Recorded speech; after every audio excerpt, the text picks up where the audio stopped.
ধৈর্য এমন একটা শক্তি যার মাধ্যমে সকল বাধাসমূহকে কাটিয়ে ওঠা সম্ভব। সাফল্য পাওয়ার জন্য কারো ওপর নির্ভরশীল হয়ে পড়ো না। লড়াইটা তোমার, শুধু তোমার একারই। তাই তোমার যদি মনে হয় তুমি ঠিক পথে এগোচ্ছ, তাহলে এগোতে থাকো।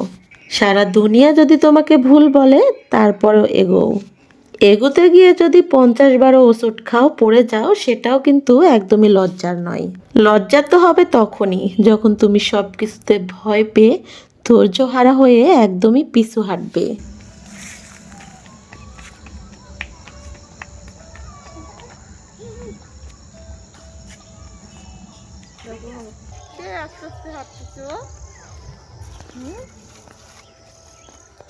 হাসান, যাবে না তুমি? এই রস খাওয়া যায়, কেবল পড়তেছে দেখো। এই দেখো, রস এখনো হয়নি, দেখো তুমি দেখতে পাচ্ছ না? দাঁড়ান দেখি রস হয়েছে কিনা। পুরি সুন্দর রস হয়েছে তো, মেলা হয়েছে, কিন্তু এগুলা খাওয়া যাবে না এখন, সকালে খাইতে হয়।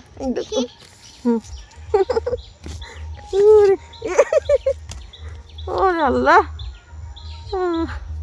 হয়েছে হয়েছে, সকালে খাওয়া। হ্যাঁ চলো আমরা এখন শাক তুলতে যাই। আসসালামু আলাইকুম আমার প্রিয় ভাই বোনেরা, সকলে কেমন আছেন? আমি আপনাদের নাটোরের গ্রামের বোন।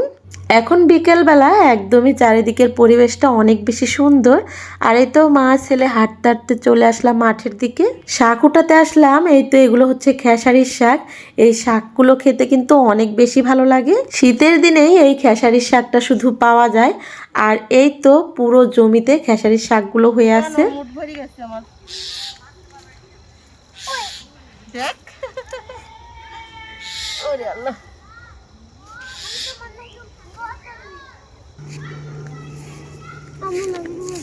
তোমার হাত দেখি।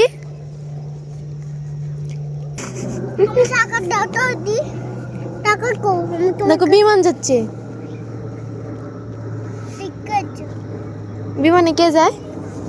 কি তুলিস এগুলা? কতগুলা মোটর উঠাইছে গো আমার জন্য। এই শাককে অনেকেই বলে কলইয়ের শাক, তবে আমরা বলি খেসারির শাক। এই শাকের কচি অংশটা যে আগারটা, সেটাই শুধু উঠিয়ে নিই শাকের জন্য। নরম নরম ডোগাগুলো কি সুন্দর লাগতেছে দেখতে। আর খেসারির ফুলও হচ্ছে এখন। এই খেসারির শাক উঠাতে তেমন একটা সময় লাগে না, শুধু মুট করে আগাগুলা ধরে এই তো ভেঙে নিতে হয় আগাগুলোকে। আগাগুলো এতটাই নরম যে ছুরি বটি কোনো কিছুই লাগে না, হাত দিয়ে উঠানো যায়। আমাদের যে পরিমাণে রান্না করতে শাক লাগবে সেটাই উঠিয়ে নিয়ে এই তো চলে আসতেছি। এই পাশে আবার এই তো রসুনের ক্ষেত, এখান থেকে রসুনের পাতা উঠিয়ে নিচ্ছি। রসুনের পাতা দিয়ে বড়ই মাখালে অনেক বেশি ভালো লাগে খেতে, সেই জন্যই পাতাগুলো উঠিয়ে নিচ্ছি। টক বড়ই মাখিয়ে খাবো।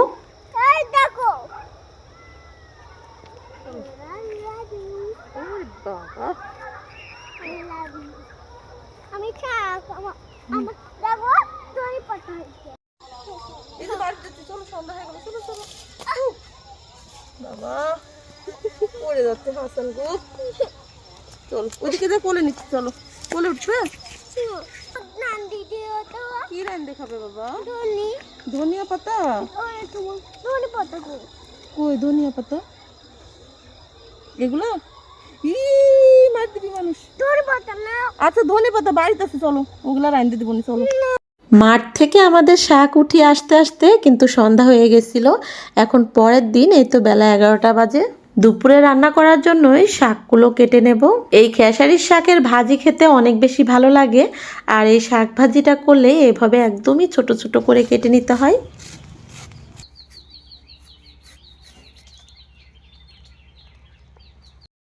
এই তো ধারালো বটি দিয়ে এই তো দেখুন কি সুন্দর শাকগুলো কেটে নিছি। তবে অনেকটা সময়ও লাগছে শাকগুলো কাটতে। আজকে বাড়িতে তেমন কোনো সবজি নাই, তবে এই তো গাছে আছে সিম, আর ক্ষেত থেকে আনছি খেসারির শাক। খেসারির শাকটা ভাজি করব। আর এই তো গাছের সিমগুলো উঠাচ্ছি, গাছের সিমও ভাজি করব আজকে। এই তো দেখুন কত সুন্দর গাছের সিমগুলো ধরে আছে। গাছ থেকে নিজের হাতে সবজি উঠাতে অনেক বেশি ভালো লাগে, এটা আমার মনে হয় সকলেরই ভালো লাগে। থোকা থোকা সিমগুলো হাত দিয়ে ধরতেছি আর শুধু ছিঁড়ে নিচ্ছি।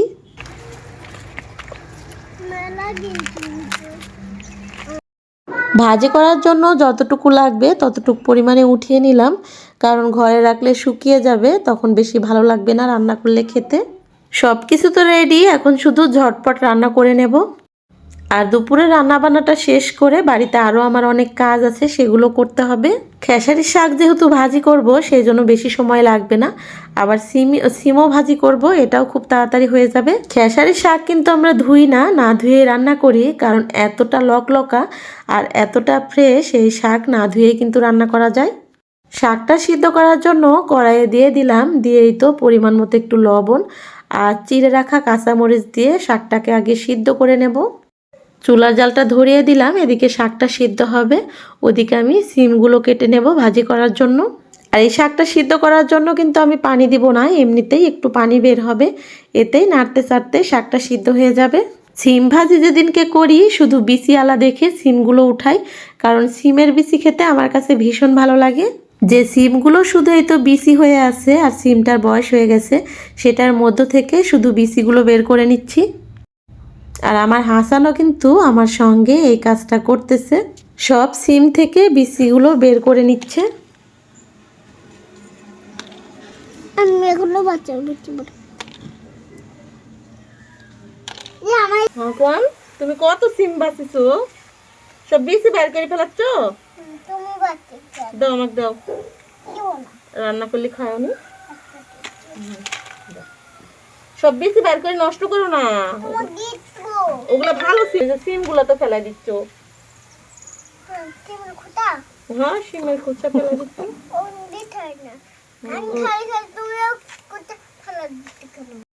হাসান তো আমার সঙ্গে অনেক কাজ করে, তবে কাজের সঙ্গে অকাজও করে।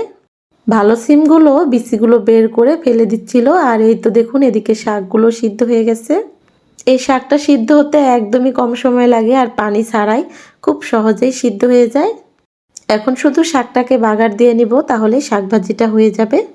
এদিকে আমার প্রিয় ভাই বোনেরা যারা আমার সঙ্গে আছেন, তবে একটি লাইক দিতে ভুলে গেছেন, অবশ্যই একটি লাইক দিয়ে আমার পুরো ভিডিওটির সঙ্গে থাকবেন, কারণ আপনাদের ভালোবাসাই কিন্তু আমাকে অনেক দূরে এগিয়ে নিয়ে যাচ্ছে।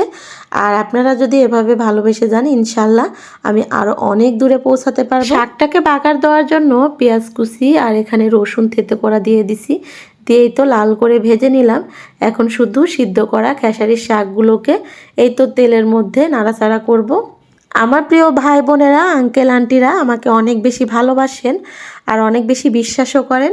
আর আপনাদের জন্যই কিন্তু প্রতিনিয়ত তৈরি করছি খাঁটি খেজুর গুড়, কুমড়ো বড়ি, সরিষার তেল, আর সেটা আপনাদের অর্ডার মতোই পাঠিয়ে দিচ্ছি প্রতিনিয়ত। সিমগুলো কাটা হয়ে গেছে, এখন শুধু কয়েকটা আলু কেটে নেব, কারণ সিম ভাজিতে আলু না থাকলে ভালো লাগে না, আলু দিয়ে খেতে বেশি ভালো লাগে সিম ভাজি।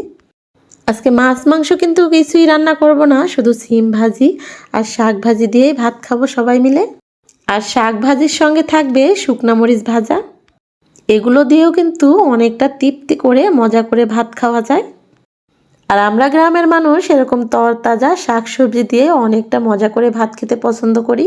আর আমার মাটির চুলার রান্না তো তার কোনো তুলনাই হয় না, যে কোনো খাবারই মনে হয় অনেক বেশি মজার হয়। সিম ভাজি তো সবাই করতে জানেন, তারপরেও আমার প্রিয় ভাই বোনদের সঙ্গে শেয়ার করতেছি। আমি যেভাবে রান্না করি, আমি যা কিছু রান্না করি সেটাই কিন্তু আপনাদের সঙ্গে শেয়ার করি। তবে আমার প্রিয় ভাই বোনেরা আমার গ্রামীণ রান্নাবান্না কিন্তু অনেক বেশি পছন্দ করেন, আর আপনারা পছন্দ করেন বলেই আমি এই তো আপনাদের সঙ্গে শেয়ার করি আমার রান্নাবান্নাগুলো। সিম ভাজিতে এই তো পেঁয়াজ মরিচটা ভাজা হয়ে গেলে এর মধ্যে জিরা আর হচ্ছে পাঁচফোড়ন দিয়ে একটু ভেজে নিয়ে তারপরে এই তো দিয়ে দিলাম কেটে রাখা সিম ও আলুগুলো। তবে কিন্তু সিম আর আলুটা ভালো করে ধুয়ে নিছি, অনেকে আবার ভাবতে পারেন মনে হয় না ধুয়ে রান্না করতেছি। এবারেই তো পরিমাণ মতো হলুদ গুঁড়া ও লবণ দিয়ে দিলাম, একটু নেড়ে ছেড়ে সিদ্ধ হওয়ার জন্য পানি দিয়ে দেব, দিয়ে ঢেকে দেব। কিছুক্ষণ পরে নাড়াচাড়া করে সিম ভাজিটা নামিয়ে নেব। রান্না বান্না করতে করতে আমার প্রিয় ভাই বোনদের সঙ্গে অনেক বকবক করি, অনেক গল্প করি, সেটা কিন্তু অনেক বেশি ভালো লাগে আর মন থেকেই কথাগুলো আসে। আর যে সকল প্রিয় ভাই বোনেরা আঙ্কেল আন্টিরা প্রতিনিয়তই অর্ডার করতেছেন খাঁটি পণ্যগুলো নেওয়ার জন্য, তাদের যে আমার প্রতি একটা বিশ্বাস ভালোবাসা জন্মাইছে, সেটা আমি সবসময় অটুট রাখতে চাই। আর আমার প্রতি যে আপনাদের বিশ্বাস ভালোবাসাটা, এটা কিন্তু আপনাদের সঙ্গে কথা না বললে কখনোই বুঝতে পারতাম না। আর ইনশাল্লাহ আমি যেন আপনাদেরকে এভাবে খাঁটি পণ্যগুলো সবসময় দিতে পারি, সেই জন্য আমার জন্য দোয়া করবেন। আলহামদুলিল্লাহ, আমি অনেক বেশি খুশি আপনাদেরকে খাঁটি পণ্যগুলো খাওয়াতে পেরে। আল্লাহর কাছে হাজার হাজার শুকরিয়া আদায় করি যে আমার প্রিয় ভাই বোনেরা আমার উপরে এত সন্তুষ্ট আছেন। আমিও সবসময় চাই যেন বেস্ট কোয়ালিটি বা ভালো পণ্যগুলোই আপনাদেরকে দিতে পারি। এদিকে আপনাদের সঙ্গে কথা বলতে বলতে আমার কিন্তু রান্নাবান্না শেষ করে ফেলেছি। তো রান্না শেষ করে প্লেট নিয়ে ভাত নিয়েও বসে পড়েছি। আর বিসমিল্লাহ বলে এই তো খাওয়াও শুরু করেছি। আর এই তো শাক ভাজির সঙ্গে শুকনা মরিচ ভাজা কী যে মজা লাগে খেতে। রান্নাবান্না শেষ করে ঝটপট খেয়েও নিছি। এবার এই তো আমাদের নিজেদের তৈরি খাঁটি পণ্য নিয়ে বসে পড়েছি। আমাদের হাতে বানানো কুমড়ো বড়িটা শুধু মাসকালাইয়ের ডাল আর এই তো পাকা কুমড়ো দিয়েই তৈরি। আমাদের কুমড়ো বড়ি থেকে সেই নানি দাদিদের হাতে বানানো যে কুমড়ো বড়ির স্বাদ, সেটাই পাবেন। আর এই তো আমাদের ক্ষেতের সরিষা দিয়ে তৈরি হচ্ছে খাঁটি সরিষার তেল। এটা হচ্ছে লাল সরিষা আর এইটা হচ্ছে হলুদ সরিষা। দুইটার সমন্বয়ে মিলিয়ে একসঙ্গে এই তো ধুয়ে পরিষ্কার করে তারপরে শুকিয়ে ভাঙানো হচ্ছে আমাদের খাঁটি সরিষার তেল। এই খাঁটি সরিষার তেলের কালার স্বাদ কিন্তু একদমই অন্যরকম। এই ভেজালের ভিড়ে কিন্তু টাকা দিয়েও ভালো জিনিস পাওয়া যায় না। তাই তো আমি আমার প্রিয় ভাই বোনদের কথা চিন্তা করে নিজের হাতে তৈরি করতেছি খাঁটি পণ্যগুলোই। আমাদের তৈরি পণ্যগুলো একদমই পিওর, অথেন্টিক, পরিষ্কার পরিচ্ছন্নতার মধ্য দিয়ে বাড়িতে তৈরি করতেছি আপনাদের জন্য এই খাঁটি পণ্যগুলো। এরকম প্যাকেজিং থাকবে। এটা হচ্ছে আধা কেজির কৌটা। যারাই তো কম করে নিতে চান এরকম আধা কেজির কৌটাগুলো নিতে পারেন। এক কৌটাতে 500 গ্রামের বেশি করেই থাকবে, মাপে কখনোই কোনো কিছুতে কম পাবেন না। আর এই তো এগুলো হচ্ছে ঝোলা গুড়ের কৌটা। আর এই তো দেখুন আমাদের ঝোলা গুড়টা কতটা পিওর আর কতটা দেখতে সুন্দর, একদমই অথেন্টিক কালার। এটা কিন্তু একদমই প্রাকৃতিক যে কালারটা সেটাই। আমাদের নাটোরে গ্রামে কিন্তু শীত এখনও কমে নাই, অনেক বেশি শীত। আর যারা খাঁটি খেজুর গুড় নিতে চাচ্ছেন তারা অর্ডার করে ফেলুন। গুড়গুলো এতটাই চকচকা যে এই তো গুড়ের মধ্যে প্লেটে আমার মুখ দেখা যাচ্ছিল, সেই জন্য স্টিকার দিয়ে দিছি। আর এই গুড়টা খেতে এত যে মজা, রুটি দিয়ে আরও বেশি ভালো লাগে খেতে। আমাদের বাড়িতে তো এই ঝোলা গুড়টা সবসময় সবার অনেক বেশি পছন্দের। আর এগুলো হচ্ছে পাটালি। আর এই তো দেখুন পাটালি গুড়ের কালারটাও কতটা সুন্দর। আর যারা বীজ গুড় নিতে চাচ্ছেন তাদের জন্যই অর্ডার মতোই বীজ গুড়গুলো তৈরি করা হচ্ছে। এই তো বীজ গুড়টা এরকম কালারের হবে। এই বীজ গুড়ের স্বাদ যারা খেয়েছেন তারা তো জানেন, আর যারা খাননি তারা তাড়াতাড়ি করে অর্ডার করে নেন। এই বীজ গুড়ের স্বাদ দামি দামি চকলেটের চেয়েও কিন্তু 1000 গুণে বেশি। আমার বাচ্চারা তো সবসময় খায়, ঘরে এরকম বীজ গুড় সবসময় বানানোই থাকে। এই বীজ গুড়টা এত বেশি স্বাদ আর মুখে দিলে মনে হয় নিমিষেই গলে যায়। আর এই তো দেখুন আমরা সবাই মিলে কতটা মজা করে খাচ্ছি। আর আমাদের এই খাঁটি পণ্যগুলো একদমই স্বাস্থ্যসম্মতভাবে তৈরি করা হচ্ছে, সেটা তো আমার প্রিয় ভাই বোনদেরকে অনেক ভিডিওতে দেখাইছি। আর আজকের ভিডিওটি এই পর্যন্তই। সবাই সুস্থ থাকবেন, ভালো থাকবেন। আল্লাহ হাফেজ।